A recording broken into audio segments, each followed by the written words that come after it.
व्रत रविवार की कथा इस प्रकार से है। प्राचीन काल में एक बुढ़िया रहती थी। वह नियमित रूप से रविवार का व्रत करती।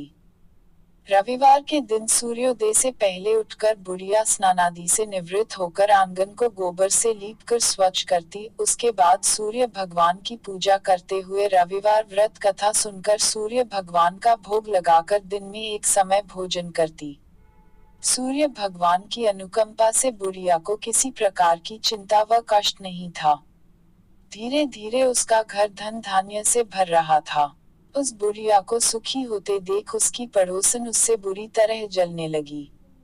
बुढ़िया ने कोई गाय नहीं पाल रखी थी, अतः वह अपनी पड़ोसन के आंगन में बंधी गाय का गोबर लाती थी। पड़ोसन ने कुछ सोचकर अपनी गाय को घर के भीतर बांध दिया। रविवार को गोबर न मिलने से बुढ़िया अपना आंगन नहीं लीप सकी। आंगन न लीप पाने के कारण उस बुढ़िया ने सूर्य भगवान को भोग नहीं लगाया और उस दिन स्वयं भी भोजन नहीं किया। सूर्यास्त होने पर बुढ़िया भूखी प्यासी सो गई। रात्रि में सूर्य भगवान ने उसे स्वप्न में दर्शन दिए और व्रत न करने तथा उन्हें भोग न लगाने का कारण पूछा। बुढ़िया ने बहुत ही करुण स्वर में पड़ोसन के द्वारा घर के अंदर गाय बांधने और गोबर न मिल पाने की बात कही।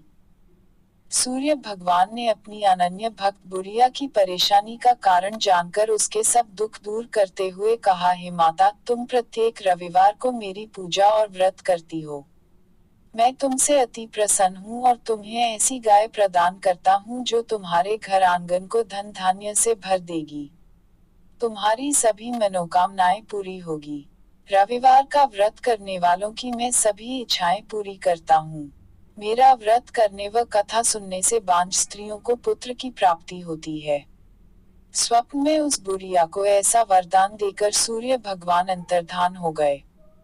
प्रातःकाल सूर्योदय से पूर्व उस बुढ़िया की आंख खुली तो वह अपने घर के आंगन में सुंदर गाय और बछड़े को देखकर हैरान हो गई।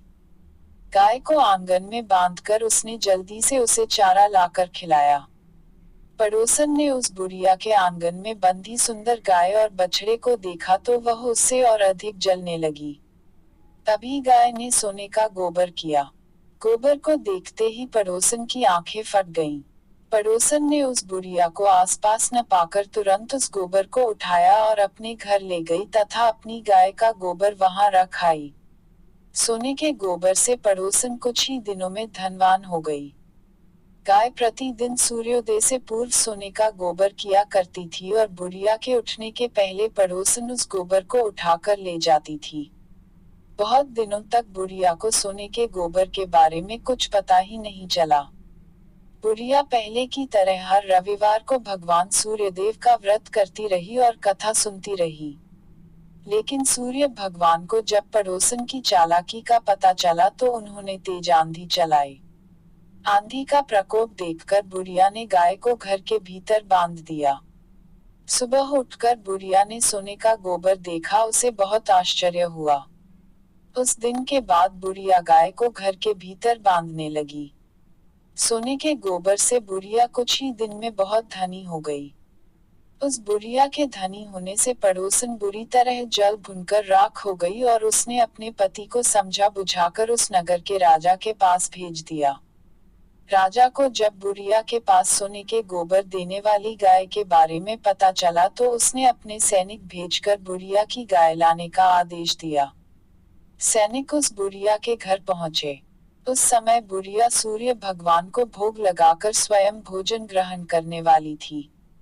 राजा के सैनिकों ने गाय और बछड़े को खोला और अपने साथ महल की ओर ले चले। बुढ़िया ने सैनिकों से गाय और उसके बछड़े को न ले जाने की प्रार्थना की, बहुत रोई चिल्लाई, लेकिन राजा के सैनिक नहीं माने। गाय व बछड़े के चले जाने से बुढ़िया को बहुत दुख हुआ। उस दिन उसने कुछ नहीं खाया और सारी रात सूर्य भगवान से गाय व बछड़े को लौटाने के लिए प्रार्थना करती रही। सुंदर गाय को देखकर राजा बहुत खुश हुआ। सुबह जब राजा ने सोने का गोबर देखा तो उसके आश्चर्य का ठिकाना न रहा। उधर सूर्य भगवान को भूखी प्यासी बुढ़िया को इस तरह प्रार्थना करते देख उस पर बहुत करुणा आई। उसी रात सूर्य भगवान ने राजा को स्वप्न में कहा, राजन, बुढ़िया की गाय व बछड़ा तुरंत लौटा दो, नहीं तो तुम पर विपत्तियों का पहाड़ टूट पड़ेगा। तुम्हारा महल नष्ट हो जाएगा। सूर्य भगवान के स्वप्न से बुरी तरह भयभीत राजा ने प्रातः उठते ही गाय और बछड़ा बुढ़िया को लौटा दिया। राजा ने बहुत सा धन देकर बुढ़िया से अपनी गलती के लिए क्षमा मांगी।